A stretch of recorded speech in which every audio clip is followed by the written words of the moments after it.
Good afternoon, everyone. It's Alan Gould again for Period of Review number 6. This is the last one of the year, and where we are going to tackle the two most important and controversial topics we have this week. We have the Continuing Committee, and we have Tribbles. And joining me this week to discuss, we have Tribbles Art Manager and Siamese Fighting Fish Enthusiast, Andrea Haywood-Loban, Kamala on the forums. And joining her is the man, the legend, the chairman, the chief cook and bottle watcher of the Continuing Committee. We have Charles Plain, Midnight Lich. Good morning, or good afternoon. Good afternoon. Good afternoon. Good afternoon. So, just as a quick programming note, one of the feedback we got was ask the tough questions. So, we're going to step it up a notch. We have a lot of quotes direct from the survey. And the first question would be, where's Neil?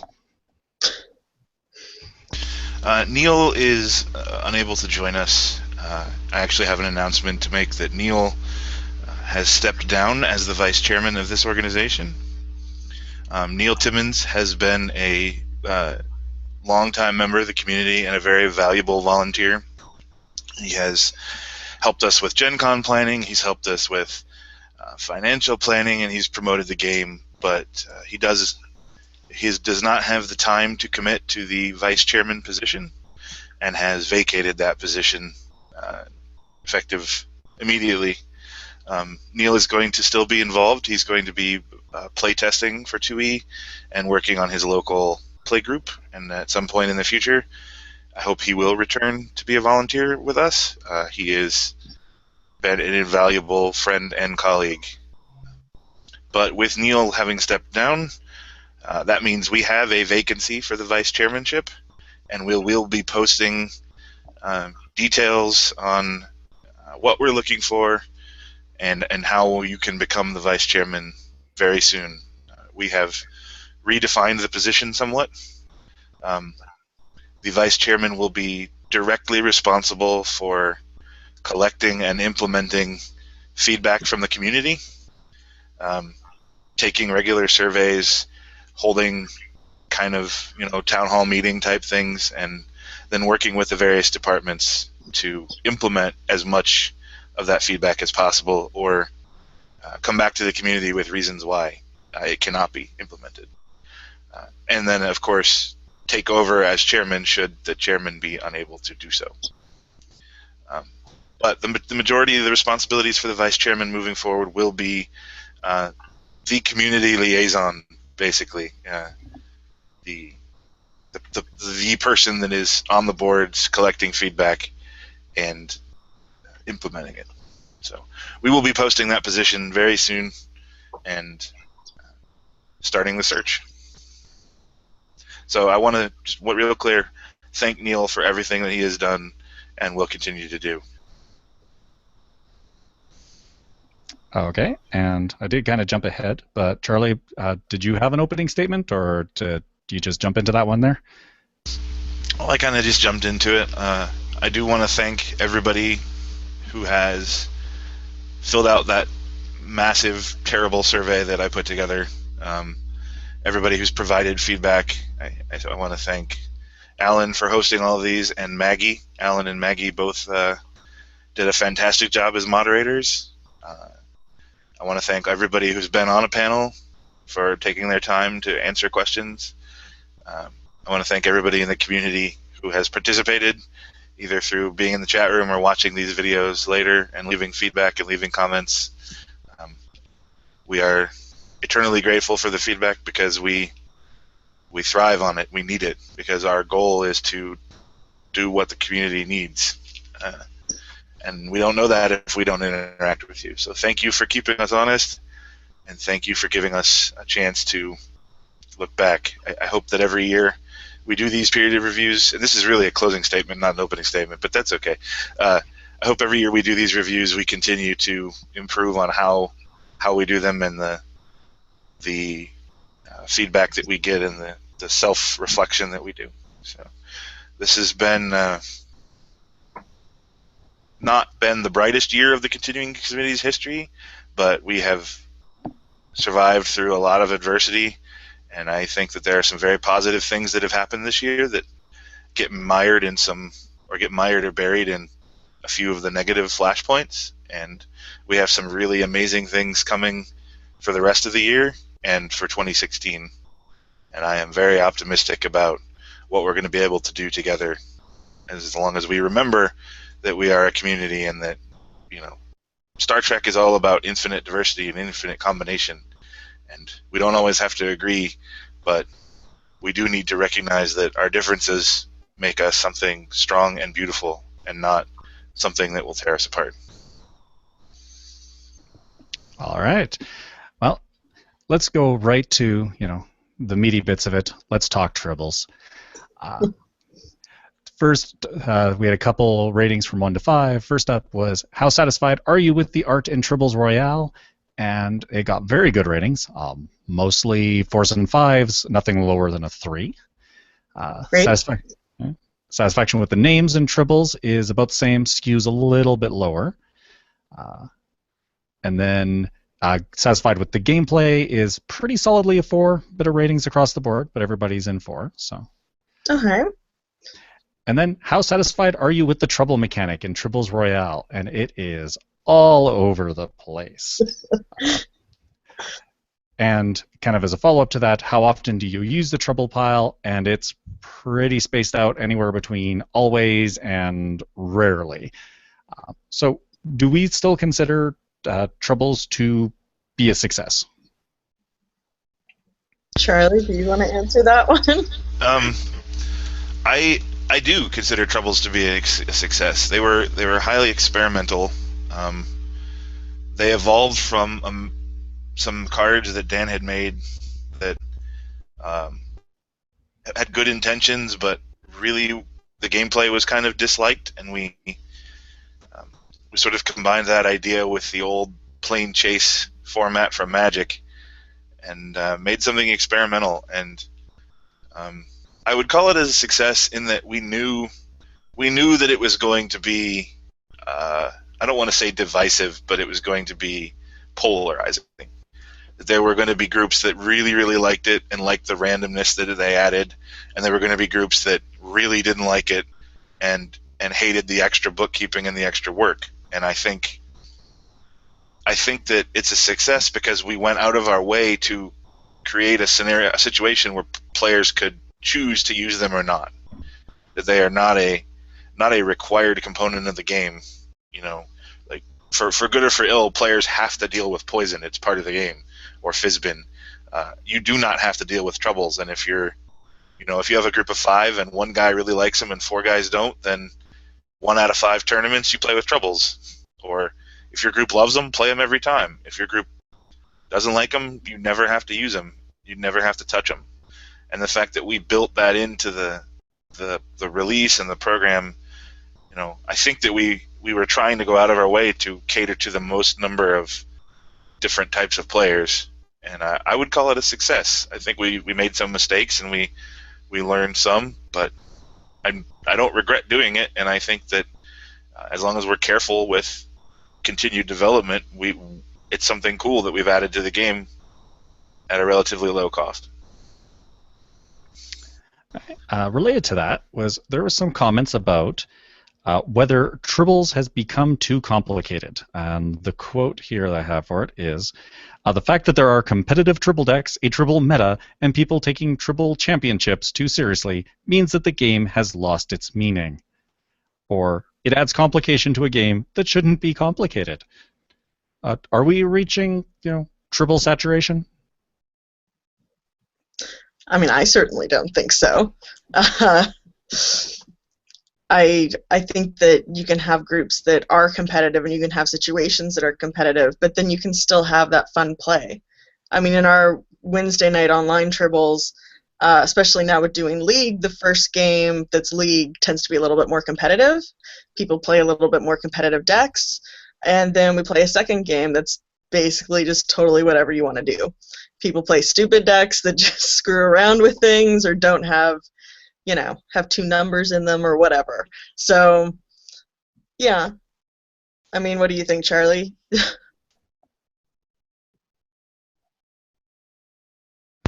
I have.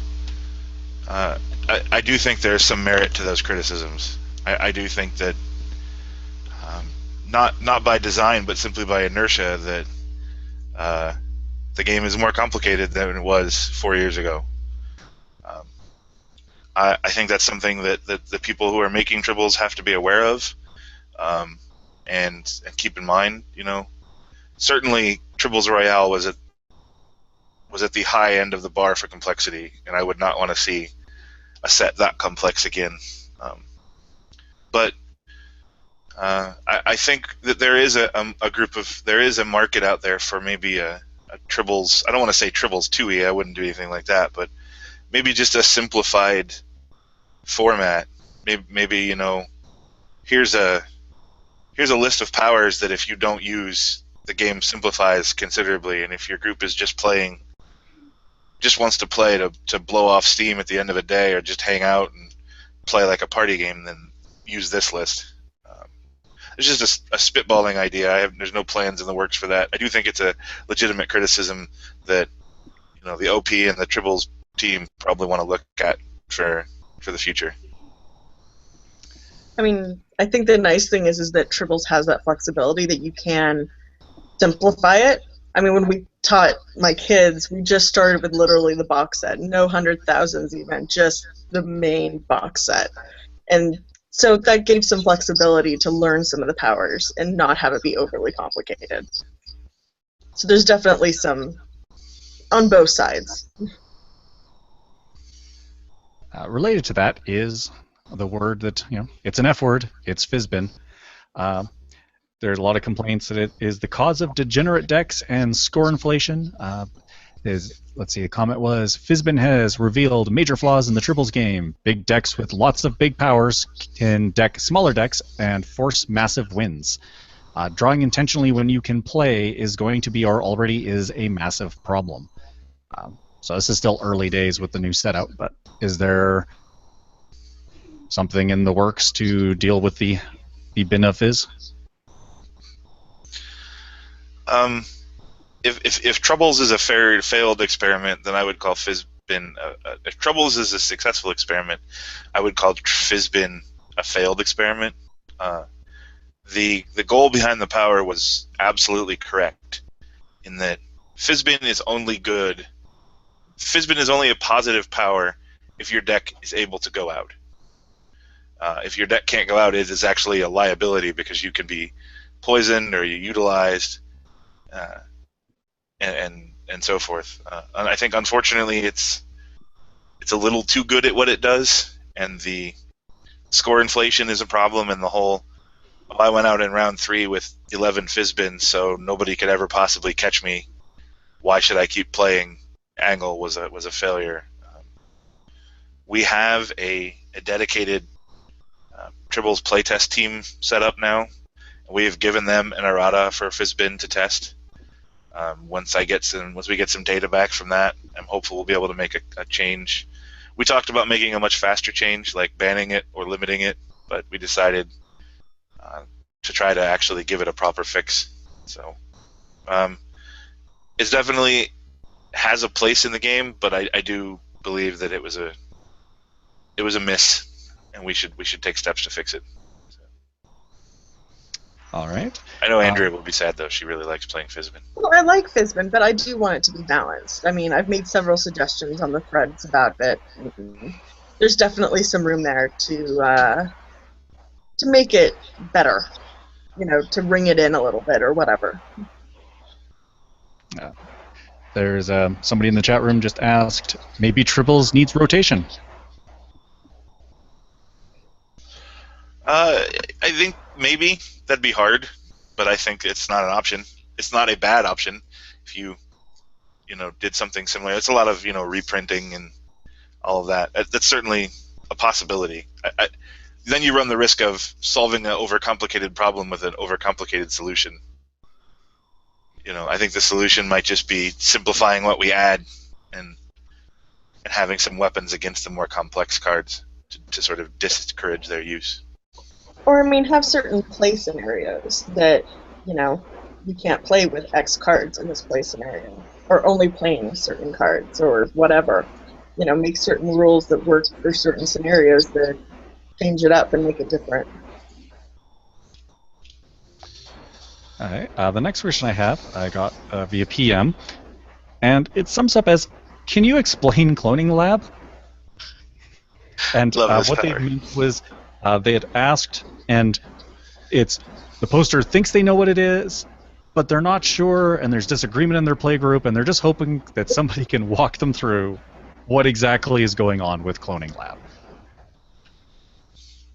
I can, because we just played this last night, and it's definitely a mind-bending power, or mind-bending trouble, so I certainly understand.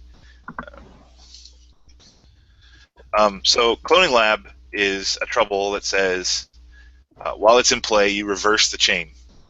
So the chain is the sequence of cards that you play. So it goes 1, 10, 100, 1,000, 10,000, 100,000, 1, 10, 100, so on.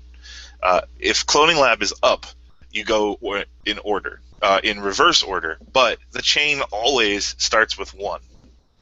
So if Cloning Lab is up and you're playing, you go 1, 100,000, 10,000, 1,000, 100, 10, 1, 100,000, 10,000, and so on. It gets particularly wonky with clones, but the thing to remember is clone is the power that shifts that trouble. So if somebody plays a clone, it immediately shifts, and then you go right back to the opposite way. So if for example, we start the round with this up, I would play a 1. The next player would play 100,000. If the player after that played 100,000 clone, that would immediately shift the trouble, and then it would go back to 1. Or if you went, 100,000, 10,000, 1,000, 100, and then 100 clone and skip. Okay, now you've played a clone. It's gonna change, and it goes now back to 1,000. So it's definitely wonky. It's a little mind bending, but if you sort of just say it out, like when we play triples, we always go, the player whose turn it is tells the person next what the number is. So, if I play 100, normally I'd go 1,000 to you. Or if I miss, it's like 1 or 100 to you. Just if you do that and you say, all right, it was my turn to play 100 and I missed, you can go, all right, it's 1 or 10 to you. Or, if I play 100, you go, it's 10 to you. So if you just communicate and keep it open, I think it's a lot easier to deal with. I forget what the draw power is. It might be draw cards, what the action change is, but you can always whatever the third column is, you can do that to get rid of the trouble if you really, really hate it. Mm-hmm. Yeah, we had it up on the screen. It was it's sorry, just taking concentration, that's all. It is one of my favorite. That is the type of trouble I expect us to make more of. Less of the, like, you can't use this power, or you can't use this power, and more of the, I'm going to do really weird, random things to the game. Because that I think is the great success of the trouble pile. It's just fun. So just for folks who are listening and they didn't see, so they don't see the card when I put it up on screen, the shift on that one is miss 1 or clone or draw 2. Yeah, so if it's 1 to you, you shift the trouble. Not if it's like 1 or 1,000. If it has to be your turn to play only a 1, and you can't play a 1.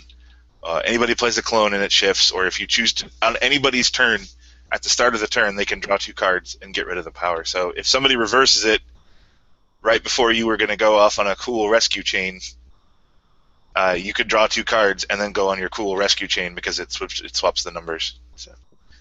Mm-hmm. The chat room's brought up a couple other powers. What about advance? Tally is a bad one as well. Well, tally is a problem in that it pretty much strictly rewards not going out.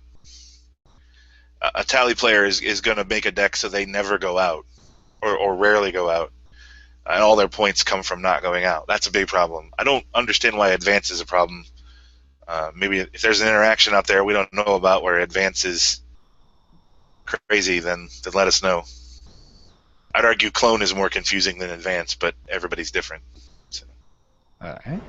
Well, hopefully the chat room will fill in on the advance. But I have a question that was addressed specifically to Andrea, and it is a bit long, but I'm going to read the whole thing because somebody went through the time and wrote a very nice post here.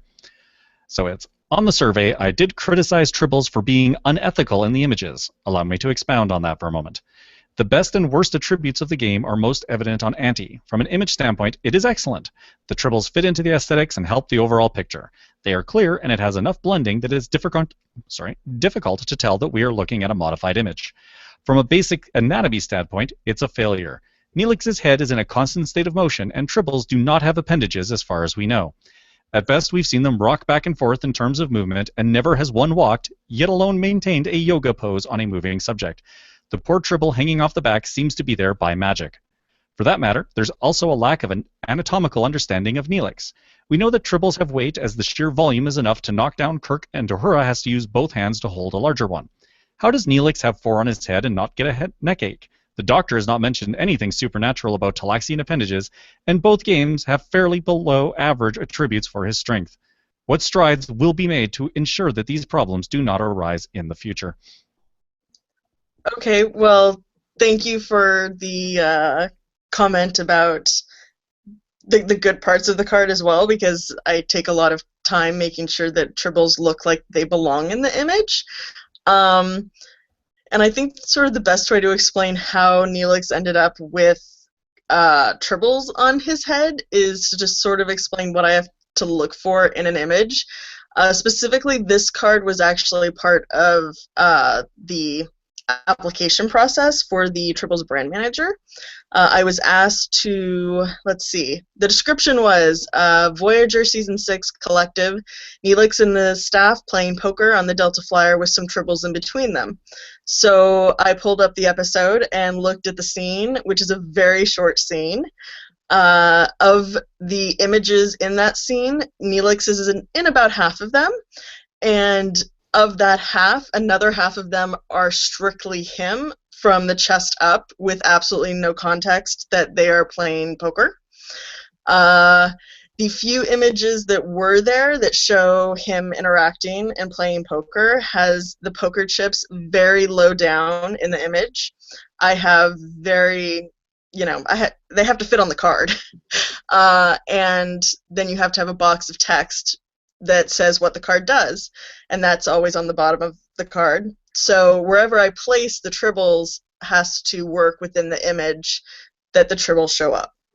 So they couldn't really be on a pile in between everyone because it would be blocked by the text. So my options were basically somehow on him or on the space behind him. And I sort of went with the quirkiness that the Tribbles sort of work as a toupee in this case. That was sort of the idea behind it, at least. So whether or not the Tribbles, can be attached somehow, I'm not sure, but I will certainly endeavor in the future to make sure my images are ethically correct and anatomy-wise as correct as possible. But I was just trying to have some fun with the texture mostly of the Tribble and how it sort of was actually very similar to Neelix's hair. So, yeah, that's sort of the process I have to go through, is finding the image that not only shows what you want it to, but can work Tribbles in the little tiny square. All right, then. And we got a question on the advance, and it was advance in the clone lab, because advance says you can start the chain with 10, so if in the clone lab is in play, does it still start with 10? You're muted, Charlie. Sorry. Advance says you can play it if the chain is broken, i.e. if the person before you missed. Doesn't matter what number they missed on. And there's a 10 advance and a 10,000 advance. So if the person before me misses on 100, it would be my chance to play a 1 or 100. But if I had an advance, I can play that instead. And then the next number is one lower than whatever I just played. So it still works. I understand it's confusing. But the chain breaks. I play a 10 advance. The next number is a 1. If I play a 10,000 advance, the next number is 1,000. All right. Let's see. I think that catches up on that. And then for Tribbles overall, there was a question on how satisfied are you with the state of Tribbles, and it is pretty solidly curved around a 4 out of 5. We have a 1, a couple 2s, and so on, but we got pretty good there. How many Tribble expansions should be released each year was very overwhelmingly in 1 per year. We had a handful of people asking for 2 a year, and one strange, crazy person who wants 4 Tribbles expansions a year. I like making the cards, okay? And then the last question in the Tribbles section was, what is the #1 thing you find missing from Tribbles? There's something, people are asking for something to make Mega Fizbin and Mega Tally decks less powerful. There was a comment that, hey, we should have more Tribbles powers. And along with, the problem with Tribbles Royale was there wasn't enough of it, or there wasn't more of it. A few calls to make you, Andrea, the Tribbles brand manager. And I saw a couple people in the chat room with similar bits. One question about how, sorry, let me read this. Clarification on how multiple pods should be sized. I've played in a few events where multiple pods needed to be made, and no one seems to know if there's a rule about how many pods are needed and what size. And they're asking if we can get something that's similar to how 1E and 2E events say, if you have this many people, it breaks down this way and such. I think we could put something together. What you should try to do when making pods is maximize fun. Experimentally, we've sort of figured out that 5 is the most fun. 5 is the most fun to play Tribbles, then 6, then 4, then 8, then 7. Those are the numbers that we've sort of figured out. So if you have 8 players, I think you're almost always better off going to 2 pods of 4 and 4. I think that maximizes the fun. Ideally, you want to keep the pods as even as possible. When we do it at Gen Con or at a Worlds or wherever, we sort of just make X even tables. So if we have 40 people, I would probably make 8 tables of 5. And then the top table would be an 8-player game, but in that case, you sort of can't avoid it. So you might instead going of 8 players of 5 go like tables of 6, and then 4 tables of 7. So 3 6s, 3 7s, or however the math. I don't know. I'm tired. Math's hard. Split it in whatever way makes sense for you, and there isn't really a right answer. I mean, we could certainly write up a here are things to consider post, but even is better. So if you have 10, 5 and 5, if you have 9, 5 and 4. I would almost always try to avoid playing 8 players if you can help it. It just seems to be really not fun. So. Okay, but I think you'd mentioned it might be the numbers got wrong, but is it 8-player games are better than 7-player games? 7 players seems to be really, really, really unfun. I think an 8-player game would be better than a 7-player game, but a 7-player game is sort of mandatory if you have 7 people. You can't really go to 4 and 3. Yeah. So you have to play with 7. Okay, is there just something about 7 on how the rotation works, or? It seems to be with the numbers and the probabilities. It gets stuck a lot, or you get stuck on a certain number. Again, I don't have data to prove this. This is just what I've seen from playing and running a lot of Tribbles. Is that 7 seems to almost go to an hour. And it's a lot of, it's 100 to me again. I'm never going to get to play anything other than 100 type of thing. So. Oh, okay. The last couple of questions or comments on there was more Tribbles articles. We should be branding Tribbles as the family fun game it can be. Someone else asking for card copy limits or block rotation, more starter decks, and a request for an all Jadzia deck. Well, that would be fun. I'm all for more themed, images, or I guess it was asked earlier what you'd want to see in future sets, and certainly I don't think you always have to have more powers, but there are certainly denominations that don't have different powers, and sort of looking at the balance of that. But yeah, and certainly achievements always help with trying to make players try different deck types. So yeah. All right. So do you guys have anything else you want to bring up about Tribbles before we move on to continuing committee? I think I'm good. Charlie? All right.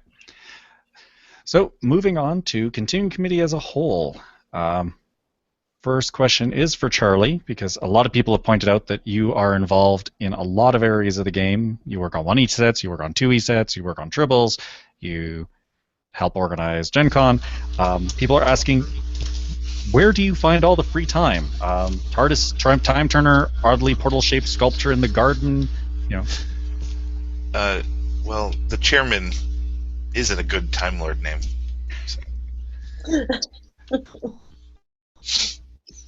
And the general thing is just concerns about I manage my time too thin. Yeah. That's always been a concern. So this is something I find horribly ironic. There are a few vocal people complaining about how many people have a green badge, which is mind-boggling to me. But the reason there are so many more people that have a green badge now than years ago is because I have gone out of my way to create positions to take on the responsibilities that I have taken on, that I used to do. We have a shipping manager because I used to do that. We have an achievement manager because I used to do that. We have 1E and 2E brand managers. Well, we have a 1E brand manager. We will have 1E and 2E brand managers and presumably a Tribbles brand manager because I used to do all that. I have created the positions that I have created to divest myself of more and more responsibility. We're bringing in a vice chairman who's going to be able to do a lot of the forum stuff that I do, so that, we've brought in more designers and more on that later, but we've brought in more and more people to do design so that I'm doing less. I mean, we have 3 designers on the 1E side now and 4 designers on the 2E side, so that 3 designers on the 2E side and 4 on the 1E side, so that I don't have to lead every set. I understand that people, I think it comes from a place of, like, I don't want Charlie to burn out and die, but I manage my time very well. I like staying busy.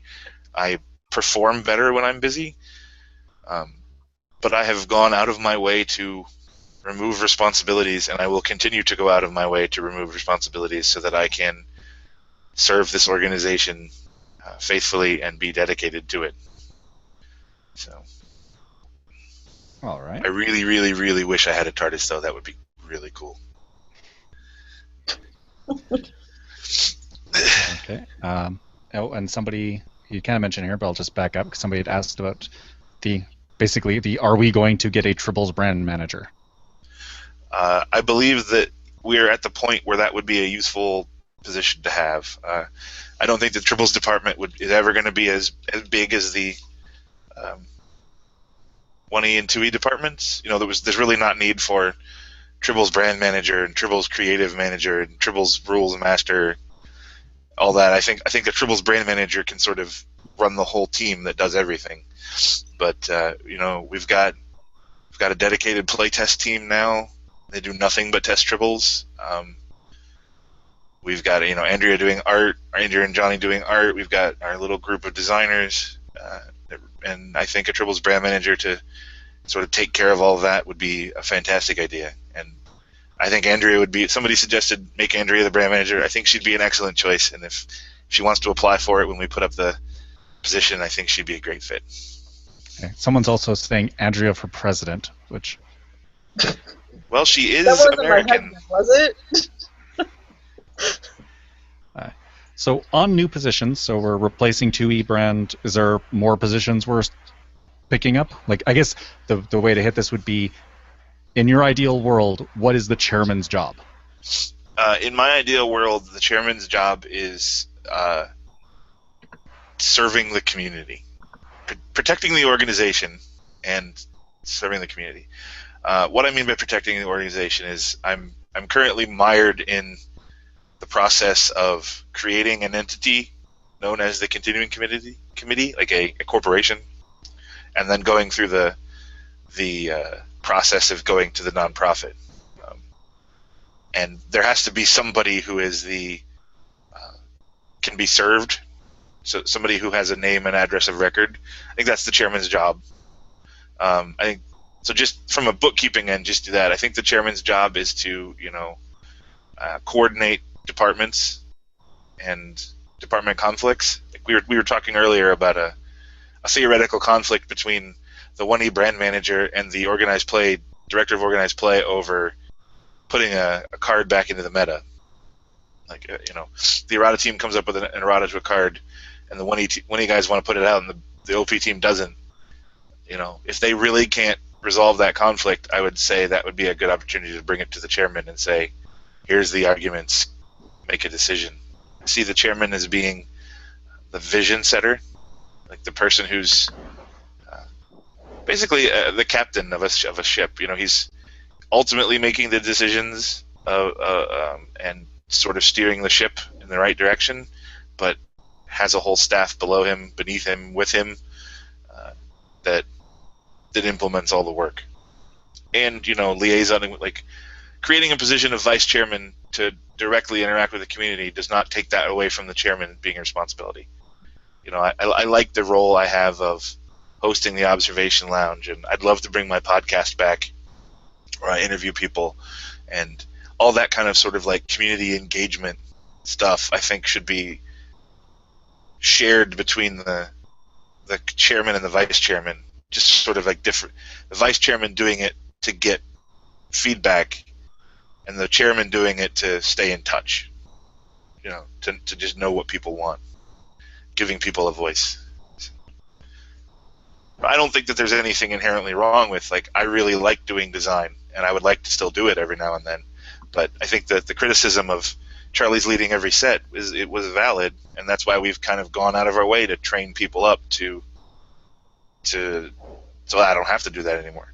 I'd like to get down to being like, I want to lead a set because I have that itch, and I lead maybe one set every 2 years just because I want to jump back in, or maybe I'm on sets and just don't lead them. I think that's the goal. All right. And I've always promised that as long as I have the time and I'm having fun, I've promised the opposite, that if I don't have the time or I'm not having fun, I will walk away. But I am still having more fun than not, and I still have the time to do what I'm doing, so I'm not going anywhere. Okay. The next major area is financial reports, which has been a thing for the last, I think, every year we've done this. I've grilled you on financials. Absolutely. Rightfully so. So question one is, are you interested in the continuing committee's financial reports? And that is yes. And fairly overwhelming. I think it was 2 people said no on that one. For how often, most people are just looking to see something yearly. It was about 2/3. Some folks asking for quarterly, monthly, every 6 months, such and such. For detail, it was about most people were asking for kind of a middle level of detail, and then some folks want a little bit less, some people want a little bit more. But there was a lot of concerns about, basically everybody wants to see expenses, and there was a lot of concerns about where does all the money go? Does it go, is it warehouse? Is it trips? Gen Con came up, and we'll get to that in a second. There was a quote here about, so we're going to jump to one of the questions that came up was, a few people asked me about Charlie, how does an unemployed guy afford to go to Gen Con every year? I was thinking, how does an unemployed guy and a single income family with 3 kids afford a downtown hotel room together at Gen Con, plus an extra night? That's got to run around $1,750, but the answer is simple, you. So I guess the question is, does any of the continuing committee money go to paying for your expenses personally? No, that's a completely baseless accusation. If someone has proof that that has happened, I encourage them to bring it forward, but such proof does not exist, and that's the end of that. I'm not going to dignify that. accusation with a further statement. I did want to clarify one thing, because they mentioned the unemployed guy. You got a new job like a year and a half ago, didn't you? I have been working for Pitbull Audio since April of 2014. Prior to that, I worked for the Registrar of Voters of San Diego County for all of 2012. And prior to that, I was living off savings and unemployment. So the pot shot that I didn't have a job and therefore couldn't pay for my own room is not only factually inaccurate, but insulting. So let's move on. All right. The other interesting one, which might be a better light, was that you are secretly taking pilot lessons to start up a no-frills charter airline to get gamers to Gen Con and other major events. Is there any truth to this? I am a Time Lord and have a TARDIS. I don't need to fly a plane. So there is no such thing as Charlie Planes, plane planes? Did you tell this whole thing just to set that up? Hey, Maggie, what are you doing next year? Think I might have an opening. Right. No, it's ridiculous. Let me address the actual true failing on my part, and it is pretty unacceptable that it's been this long without making financial reports. And there are reasons. I've gone into it in the past. The primary reason is there is no blur, there's no line between Charlie Plane and the continuing committee legally. And if I am openly public with my information, that puts the continuing committee's resources in significant danger. That is soon to end. There will be a distinction legally between myself and the continuing committee. And I know I have said this before. I expect skepticism and I understand it, but I'm a little disappointed because there was somebody in the community that had agreed to help me and then recently withdrew that offer of help. So I'm kind of back to where I was. I've had a lot of people offer to say, oh, it's only $50 to incorporate in my state. Let me do that for you. And I really appreciate those offers. The reason I'm not taking them again is their legal liability issues. And if you have to be a resident in that state to incorporate in that state, and I do not want somebody else to absorb the legal risk of being the point of contact for the continuing committee. Like, if I'm ever not the chairman, then somebody else will have to absorb that risk. But I don't want a dedicated, passionate fan in some state to take that risk on. I'd have to be responsible for being served with papers or anything if anything ever happens. So it's not a unwillingness to accept help. It's I'm taking my responsibility and protecting people by not doing it. And then I'm protecting myself by not. I'm protecting both myself and the continuing community by not having revealed information. Now, I think I came up with a solution, and I'm somewhat embarrassed that it took me as long as it did to come up with a solution. I was able to post sort of a proto-report earlier today. It's on the forums. You can look at it. I'm more than willing to take any feedback about how I can improve it. I'm not at the point where I can post numbers, but we're getting there, and hopefully soon that will be the case. And I would run this organization openly, like here are the books, openly every transaction, if I could hide the identities of the people that were making payments. Like it's not fair to me to open those books and say, oh, look at this guy, he only ever donates $5 and we should shame him. That's never going to happen. Never going to happen. But we can do more, and we should have done more, and we will be doing more to put everyone at ease. We have faithfully maintained this website, this organization for how long? Almost 8 years, and we will continue to do so, and we will become more and more open as we move on. All right. We had a comment from the chat room. So we'll just get one more pun in, and then I promise we're done for the day.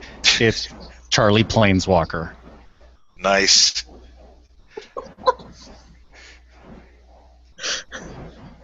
So the next thing, and this is kind of related, but we'll move on to more details, is the Gen Con hotel. And we had a lot of folks who kind of know there was a money problem and it has to do with Gen Con, but they don't know exactly what happened and was that we overspent, or basically like how did we get from here to there. So can you walk us through kind of like what is the Gen Con hotel problem? Essentially what happened is we collected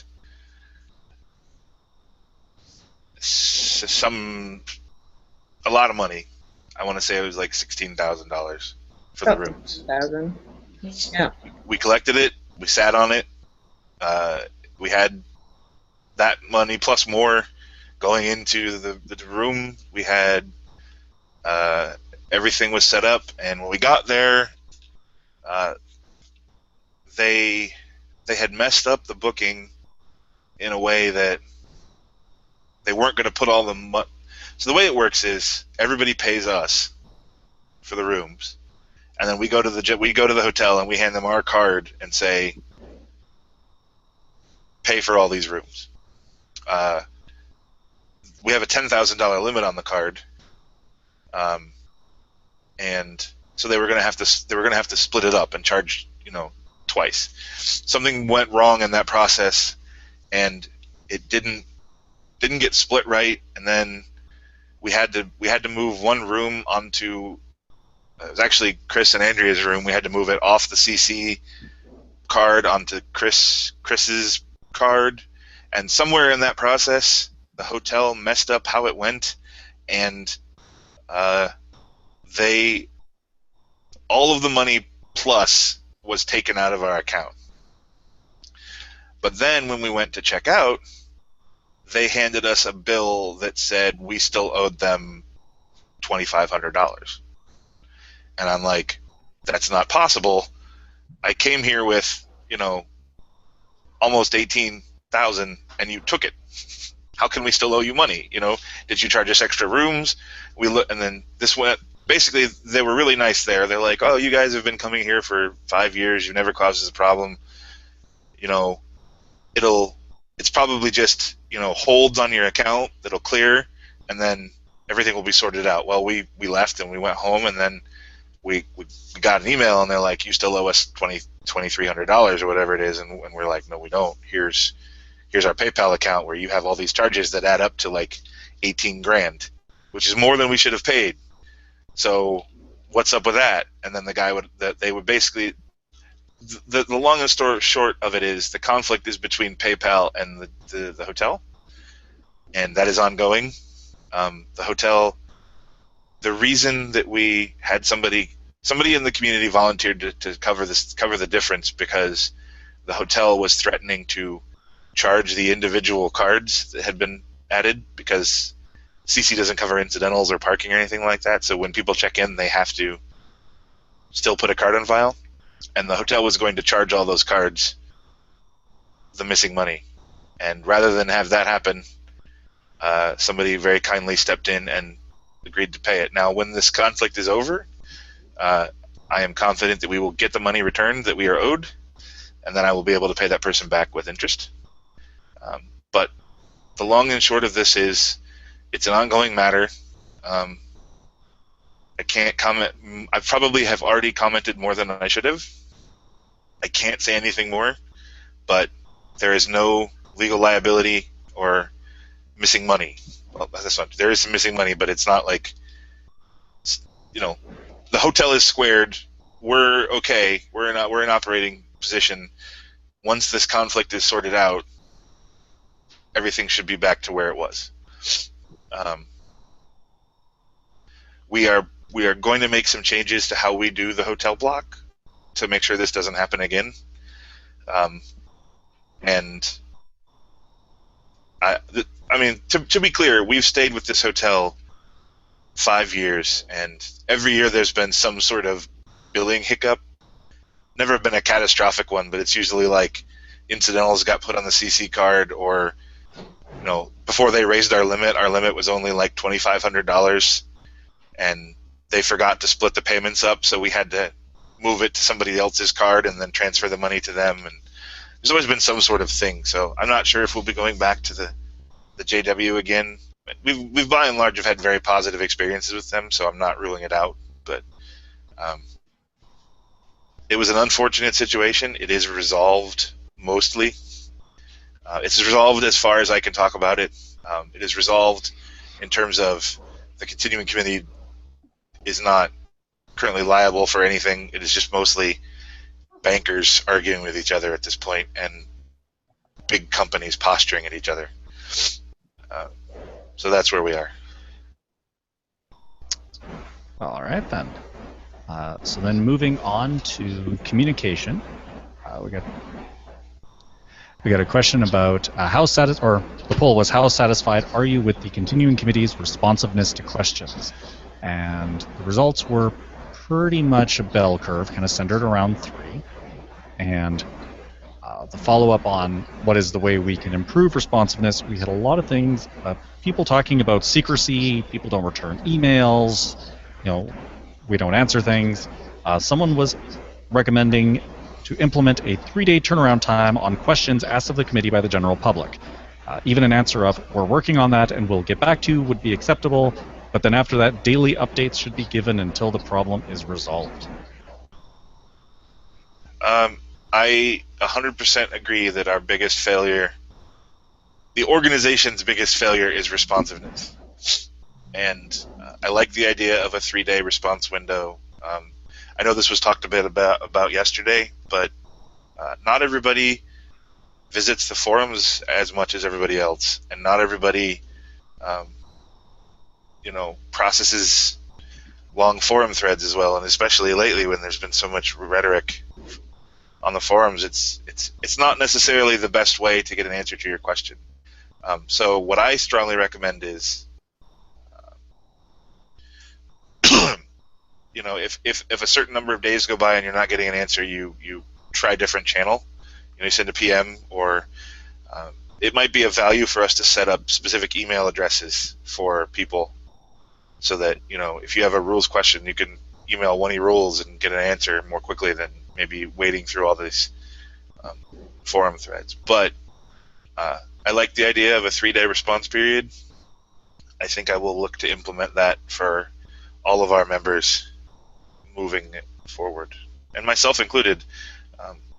I frequently I need to come up with a solution, because I frequently get emails on my phone, and then I'm at work and it pops up and I'm like, oh, okay, and then I swipe to get it off my screen, and then that marks it as read, so that when I get home, it's like it's out of my brain because I marked it as read on my phone. So I need to figure out a way to not do that, even if it's just taking my email off my phone, so that I'm not forgetting about emails and messages, which is my problem. People will PM me and I'll be like, oh cool, I should deal with that, and then completely goes out of my brain, and then 3 months later I look at the PM history or see on the forums, Charlie's an asshole because he never answers me, and I'm like, I'm sorry, I need to be better. So I need to also be better at this. All right, and I just realized we did have one more money question here, so I'm just going to back up. And it was, somebody had asked, I have sent checks to the committee to purchase things such as memberships. That feature seems to have disappeared. Will it be restored? We disabled checks because they were going to my old house in Ohio, and they were taking a very long time. And then we had a situation where checks were not showing up. It is a feature we disabled because it was causing a lot of hassle. If there is somebody out there who needs to pay with a check, send me a PM and we can work out a situation. But in general, it's not something that we're eager to do, but it is an option. So if somebody wants to make a donation or requisition some stuff through the Promenade, and your only method of paying is check, contact me and we can work something out. All right. Now, the other bit, kind of related to emails, is there was a lot of talk about secrecy or lack of transparency. We had comments about the CC is awfully secretive for a nonprofit, non-corporate community organization. A lot of the things just on the, there's stuff in the works, but we're not talking about it yet. Do you think we have a problem with being, too secretive, or? I think we do in some cases, but we don't in others. We have a responsibility to be more open with our financials, because essentially we're using your money, and you're absolutely entitled to see where that money is going. I think we have a responsibility to be more open with addressing comments and concerns. I don't agree that we need to. I think there are degrees of secrecy, and sometimes people forget how important surprise is.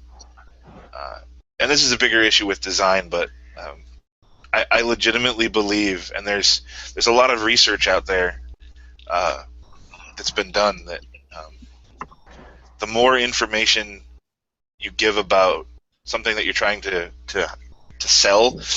We don't actually sell expansions, but we kind of still do. Like, we're trying to hype them up and present them as something to be excited about. The more information you give out before that, the poorer it performs. And there might be some people out there that would really enjoy seeing all the internal debate and discussion about a design process, and we've talked about it.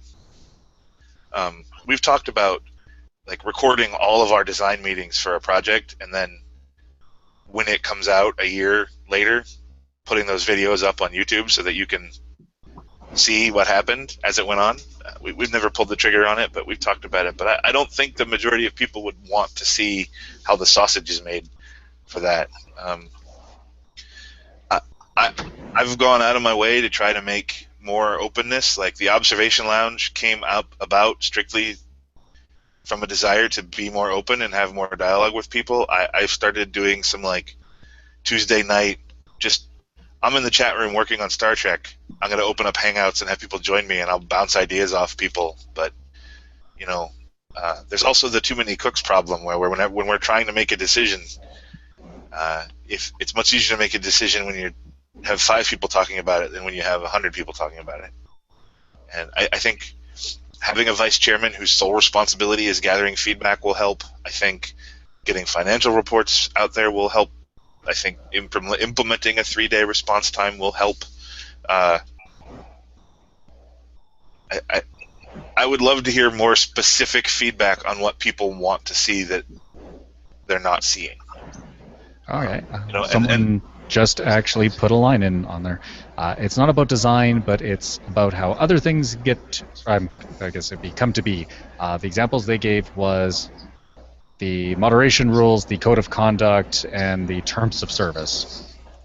Well, the moderation rules came about because what we did is we put out a call saying, hey, we're looking to write a code of conduct and have a moderator system. Who wants to help work on that? And then we took the people who responded and put them on a group, and then they put together an email survey that got sent out, and then put together the proposal for the code of conduct and the moderation. So, I mean, it was built entirely by the community, by people that volunteered to make it. The terms of service was an internal decision. We absolutely did not expect there to be a big backlash on that, because it was literally just, this is already stuff that's happening. I certainly understand some of the criticisms. We will be working on improving the language so that it's addressing those criticisms. We're kind of in a let things cool off period right now, and then we'll tackle them again. But at least for the moderation and the code of conduct, we put out a call for people who wanted to volunteer to be part of that process, and those people volunteered. We do that frequently. Like, we have a team right now working on a redesign for the website. It's all put together from people that wanted to volunteer for that project.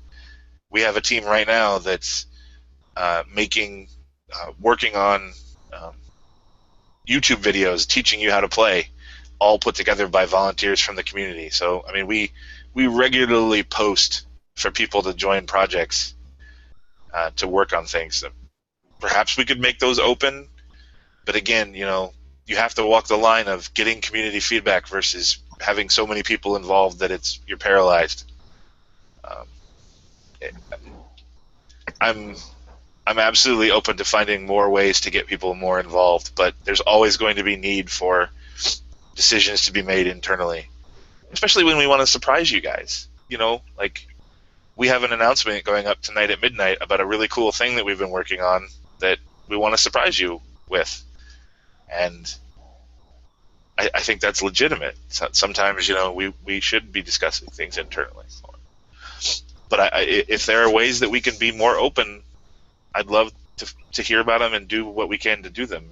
I don't know what we could have done about moderation more than say, we're doing this thing, who wants to join? I mean, I suppose you could argue that we could do, all right, here's the rules, everybody comment on them and stuff, but we sort of implemented them very quickly because we needed them.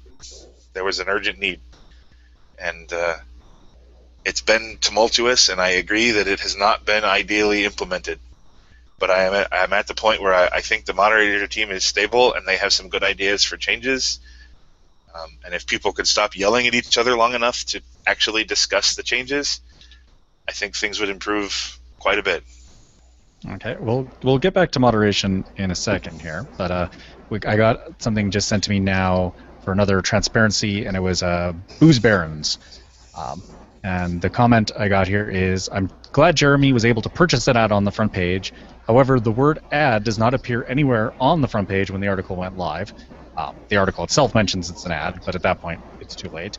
And the Twitter feed stated, why is the committee selling booze? Which implies that it's sponsored by the committee itself. They're saying they're not criticizing the ad in and of itself, but just that the execution was a little, the word they used was poopy. That's fair. It was a favor for an old volunteer. We actually offered to do that for $0. Like, he came to us offering to pay, and we said, no, write your article and give us your graphics, and we'll put them up for you. And then he made a donation in response. So, I mean, strictly speaking, I guess it was an advertisement, but it wasn't, I will, if we do something along those lines in the future, we will clearly demarcate it as an advertisement. So, I think that's a fair criticism, and I apologize if anybody was misled. All right. So then we get into forum moderation, and the feedback is all over the map on this. There's a lot of, we needed more moderation, we needed it sooner, we need less moderation, we needed it later. So, in your opinion, how do you think moderation is going? Like, are we calling it a success, a failure, a work in progress? I'm calling it a fact. The code of conduct and the moderation team that enforces it is not negotiable. Let me rephrase that. The existence of a code of conduct and a moderation team that enforces it is a non-negotiable. It should have been in place 5 years ago. If we had put it in place 5 years ago, it would be old hat by now, and it would not be being discussed at all.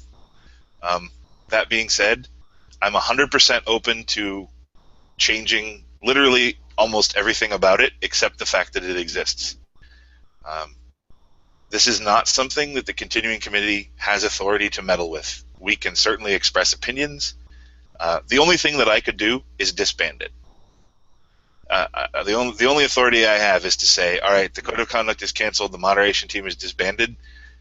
I refuse to do those things because I do not want to go back to the forums without them.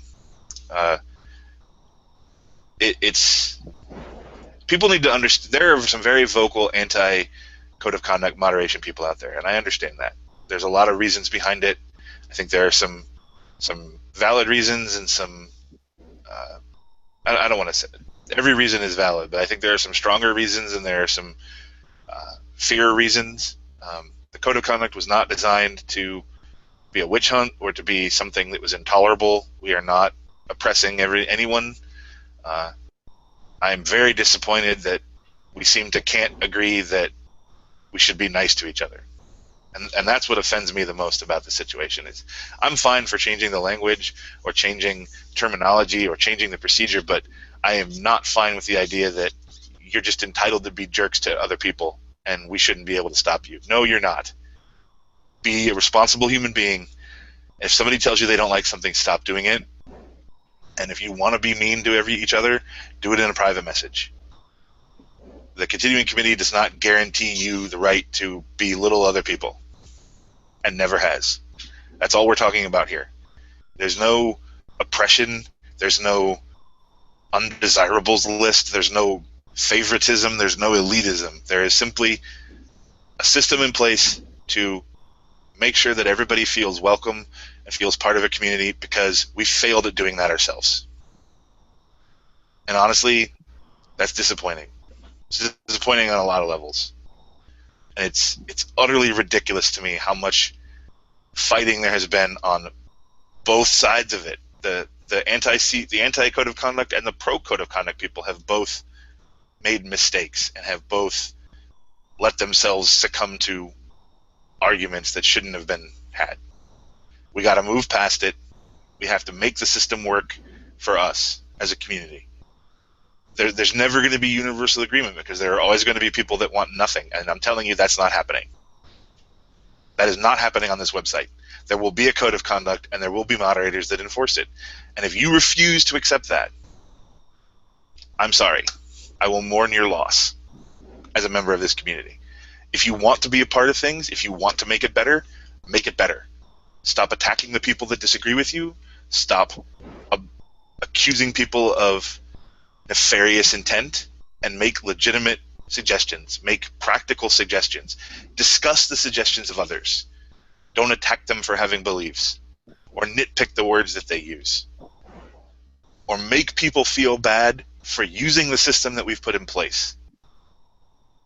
These are all things that I have seen on both sides of this argument. I am not blaming one side or the other. I'm blaming this extreme factionalism that has come up, where you're either with us or you're against us. It's us versus them, and the other side is blatantly wrong. It's this rhetorical BS that the Republicans and Democrats do that's made me just sick to my stomach. All right, I have a couple, or I guess I have three different kind of like subsets of this, so we'll tackle them. First one was the new player fallacy. And the quote I have here is, alienating veteran players because you try to make everyone happy when, in my opinion, this would be the opinion of who wrote this in, it should not be your concern to make everybody happy. While in general terms, everybody should be equally important, in the little Trek CCG world, certain individuals are pillars of the community without whom many play groups will collapse. Those people need to be kept aboard, even if that means driving away the odd new face. Fundamentally disagree. No one person is more entitled than any other person. The established pillar of their community should have just the same rights to exist as the new player. And nobody is stopping them. I'm just saying you can't call that person a jerk, which is the mildest word that I've ever seen used on the forums. Again, mind-boggling why this is a problem. There is no reason for it to be established versus new. There are new players who join this community monthly. And to say it's a new player fallacy is ridiculous, because we are seeing new players come in and they see 50 pages of people whipping their junk out and comparing size, and they walk away. It's happened. There were 100 people that left the community in the 2 years before they implementing this code of conduct, and we have proof. We have data. It's not an exclusion. This is not a we're kicking you out or we're keeping you. It's not we're protecting this group over this group. It's stop being mean to each other. And it's so disheartening that's why we're fighting about that. Okay, I'm glad you mentioned the 50 pages, because that actually segues lovely into the next part. There was folks calling for pardons. Can't we just forgive and forget? And they meant that both in the count, why do we have 50 pages of discussion? And there were some people calling for, can't we forgive and forget and let people back in? I'm willing to consider that if I can see some responsible discussion about these issues. But as long as the factionalization and accusations and name calling and bullying continue, why would I ever do that? But why would I ever do that? Let's get the code of conduct and the moderation rules to a place where the majority of people are content with them, and then we can revisit this issue. Okay. The third one was concerns about staff turnover. The comments were, the number of important resignations from the continuing committee over the past year have been troubling, and as you said today, Neil is stepping down. Also, I felt that whatever happened with James Hoskin was terrible. So the concern is, are we chasing people away?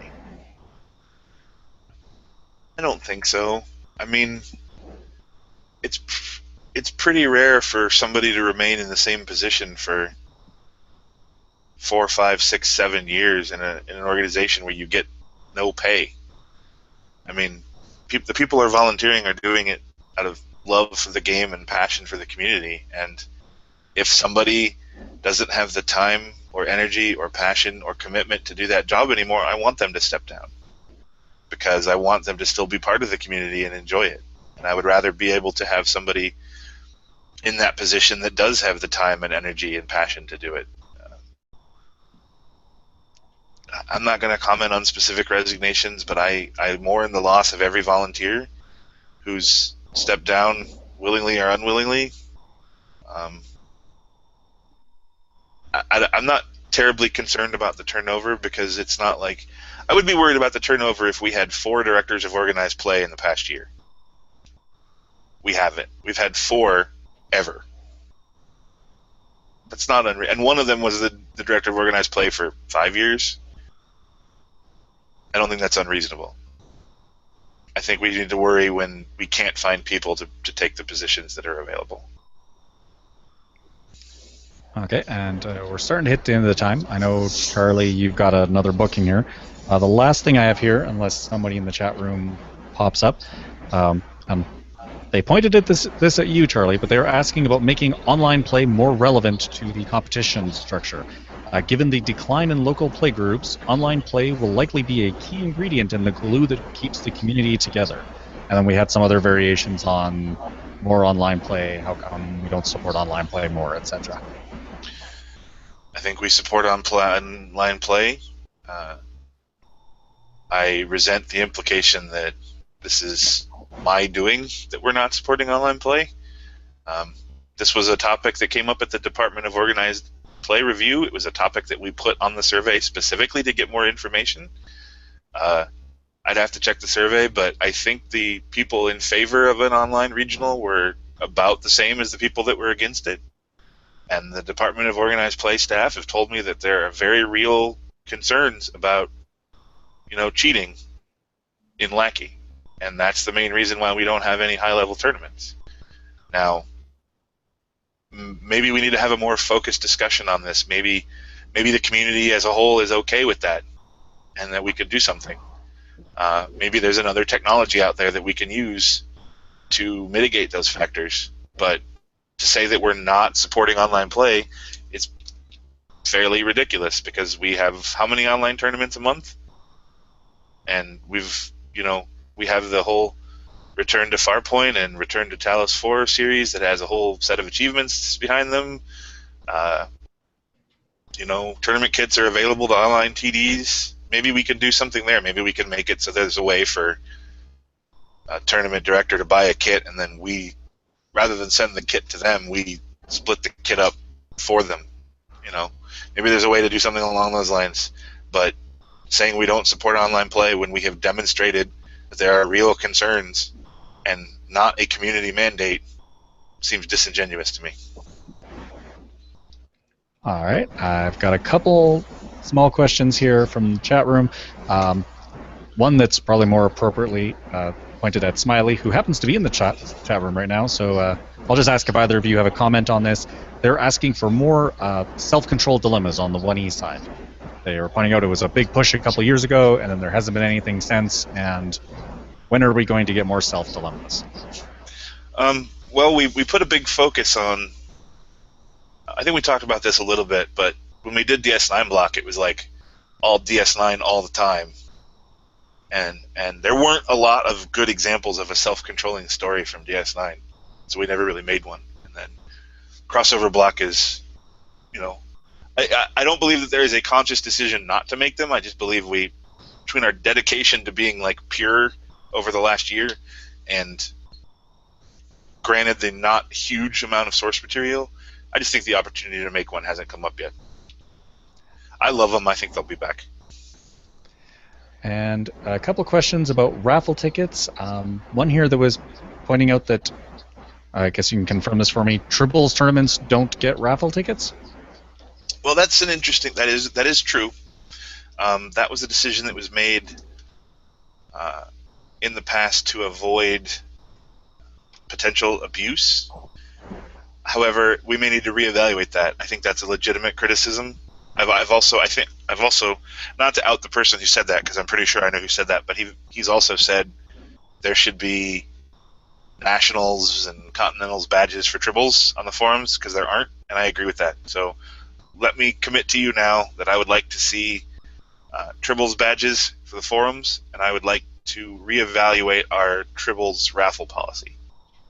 I cannot promise that we will change it, because the concerns that we had at the time may still exist, but I will have the OP team and the shipping manager look at those concerns and see if they're still relevant. So you have my word that we'll look at it, but not my word that we'll change it. Okay. Andrea, do you have a comment on that? Being you're just that hopefully, you know, if we do go with having the Tribble brand manager position, that would help sort of give Tribbles equal footing. I mean, obviously it's not the same type of game as 1E or 2E, but there are a lot of people that really love playing it, and I think sometimes that it gets missed. You know, like it's at the very bottom of the front page. It sort of feels like it's a sub-game, so it might be nice if you could make it sort of even footing a little bit, that we get the raffle tickets, that there's the support, you know, the achievement buttons or whatever, the continental stuff, yeah. I mean, I think that would all be fantastic. All right, and the last question I have today is someone was asking, I guess there was a promise of a raffle ticket for completing the survey, and they're wondering when they can expect their raffle ticket. Oh, that well, now that we're done with the peer review, I will get those done. I'm literally leaving this house in 9 minutes, give or take. So it will probably not be tonight, but I will get this list of names to Chris this week and get those raffle tickets dropped in. Plus, I'm going to give a large number of raffle tickets to a random person for filling out that survey. So. Oh, very nice. Right, and that's the end of the questions. So is there anything you guys want to talk about quick before we let you get on your way? Andrea, you want to? Just that I've really enjoyed the work I've been able to do with the graphics team and with working with the CC, and hope the next year we can get some of the goals checked off and move into some new projects. I have a few quick announcements I wanted to make. I got on a little bit of a rant earlier, so I'll let that go. First announcement is we have an article going up tonight at midnight, but as a little preview, we are bringing back the charity tournament for December. If you used to do Chase the Can, we are returning to that. We are calling it the Peldor Gratitude Festival, and it will run from December 1st through the 29th, and there are a couple different things that you can do, and donate some food to your local food banks and donate some money to charity, and it should be pretty cool. So run a tournament in December, call it a Peldor Gratitude Festival tournament, and donate some things to charity. So let's get in the spirit of giving, and you'll get some swag for it. Speaking of open positions, there are a number of positions. We are currently in the middle of sort of restructuring our organization. We're going to be posting a number of new positions, and we have already had a position, application up for the Director of Public Relations. There's going to be at least one new directorship coming up, as well as the Vice Chairman. So if you're interested in volunteering, please keep an eye on the front page and the volunteer page.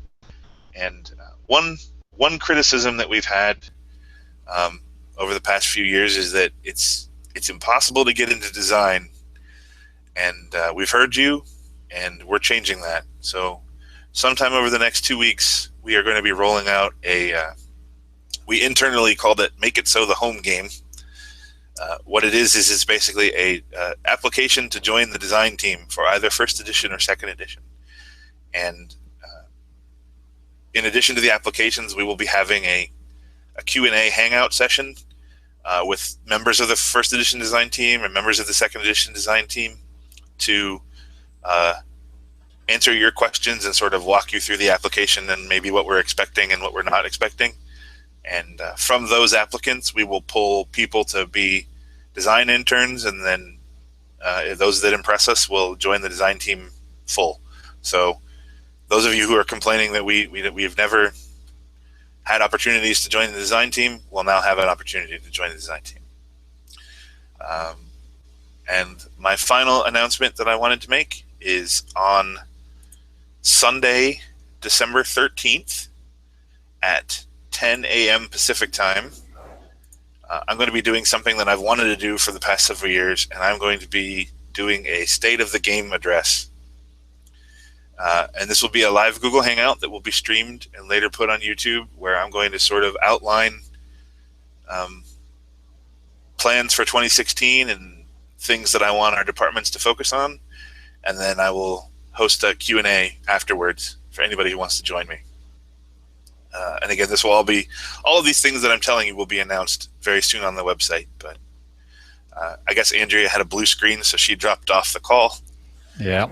I want to reiterate my thanks for Alan and Maggie as moderators, all of the members of the continuing committee that set aside time to be on these reviews, and everybody in the community that listened and offered feedback. Whether it was positive or negative, your feedback was appreciated. There's a group of people that are saying they want to make Trek CC great again. And I agree with that goal 100%. And I would argue that Trek CC has never been perfect, but it has always been great because we are made of great people that are doing great things because they love this community and they love what this game has done for their lives. So I'm going to appeal to everybody out there who agrees with what we're doing, to tone down the rhetoric and tone down the angry posting and tone down the blaming. Let's just all work together to do what we've always done and make good Trek and make it great. So I'm going to stop talking and let Alan finish this up. Okay. So that kind of closes up for today. So thank you again to Andrea and Charlie for putting up with me. I'd like to thank, now that we're done for the year, I'd like to thank everybody who came out for the other podcasts, Maggie for covering for the 2 weeks while I was otherwise occupied, and again, everybody who fills out the forms, sends in a message, sends me things through, however it goes. The whole point of this is to get feedback, and hopefully I hit all the high points that people were after. I know I don't read everything verbatim, but I mean, we're coming up on an hour and a half. There's a couple of comments on whether we should space these around the year. I'll bug Charlie later about that because he's got to get going. So again, thank you for watching, thank you for listening, and this brings the 2015 period of review to a close. Have yourselves a good weekend.